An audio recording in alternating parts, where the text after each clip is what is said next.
Number 1 तारीख के माखज़ जमात हश्तुम। ज़बानी माखज़। जदीद भारत की तारीख के ज़बानी माखज़ों में दर्ज झैल वसाइल शामिल हैं: जोशीले गीत, लोक कथा, पोवाड़े, इंटरव्यू, मेले, जलसे, फल्टिक मंडली, ओवैया, वाक़यात का बयान, लोकगीत। ओवैया ऐसे गीत हैं जो औरतें काम करते वक्त गाती थीं। जोशीले गीत। तहरीक आज़ादी के दौर में कई जोशीले गीत लिखे गए।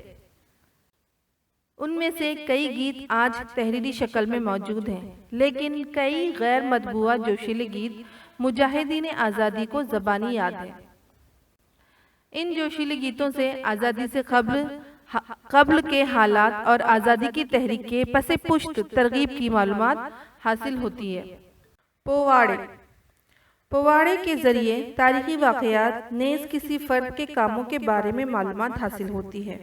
बरतानवी दौर में सन 1857 की जंग आज़ादी मुख्तलिफ इनकलाबियों के दिलेराना कारनामों पर मबनी पोवाड़े लिखे गए। लोगों में तहरीक और हौसला बेदार करने के लिए इन पोवाड़ों का इस्तेमाल किया गया। जंग आज़ादी की तरह सत्य शोधक समाज ने पोवाड़ों के जरिए पिछड़े तबके में बेदारी पैदा करने, मुत्तहदा महाराष्ट्र की जद्दोजहद जैसे वाक़यात पर मबनी पोवाड़े लिखे हैं।